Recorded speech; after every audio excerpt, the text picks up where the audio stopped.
నమస్తే. మనం జిమ్కి అయితే వచ్చేసినాం. వచ్చిన తర్వాత వెయిట్ చెక్ చేసుకున్నాం. చూసారుగా వెయిట్ ఎట్లుందో. దాన్ని ఇంకా పెంచాలి. తర్వాత ఇక మెల్లగా వర్కౌట్ స్టార్ట్ చేయడానికి ముందు వార్మప్ చేసుకోవాలి. రైట్గా వార్మప్ చేసుకున్న తర్వాత మనం వర్కౌట్ షురూ చేద్దాం. మనం ఈరోజు బ్యాక్ అండ్ షోల్డర్ కొడుతున్నాం. దాని తగ్గట్టు వార్మప్ చేసుకోవాలి.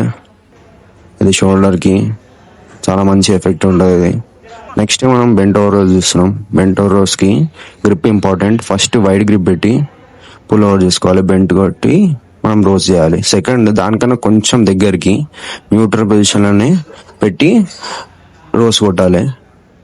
తర్వాత లాస్ట్ వచ్చేసి మనం కింది నుంచి తీసుకోవాలి. మన గ్రిప్ అలా ఉండాలి, కొంచెం దగ్గరకు ఉండాలి. దీని రెండుతో పాటు దగ్గరకు ఉండాలి. మెల్లగా తీసుకొని ఫస్ట్ వైడ్ గ్రిప్ పెట్టేసి ఎన్ని వస్తే అని కొట్టేసేయాలి. వైడ్ గ్రిప్ పెట్టేసి కొట్టేసి ఇదొక 2 సెట్లు, మళ్ళీ దాని తర్వాత దగ్గరికి పెట్టి 2 సెట్లు, దాని తర్వాత మళ్ళీ ఉల్టా పెట్టి 2 సెట్లు కొట్టేసేయాలి. దాని తర్వాత షోల్డర్లో ఫ్రంట్ రైజ్ కొట్టేసి అది అయిపోయిన తర్వాత single arm flat pull down చేయాలి. సింగిల్ ఆర్మ్ చేసిన తర్వాత లేటరల్ రైజెస్ మంచిగా shoulder workout, lateral raises and front raises కొడతాయి ఈ రోజున మాత్రం.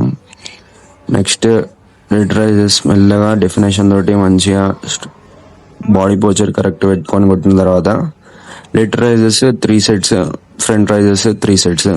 ఫ్రంట్ రైజెస్ కూడా చాలా ఇంపార్టెంట్. నేను అది 2 సూపర్ సెట్ కొట్టేస్తా. అది కొట్టిన తర్వాత నెక్స్ట్ లాస్ట్లో పులప్స్ కొట్టి వర్కౌట్ ప్రధానం చేస్తాను.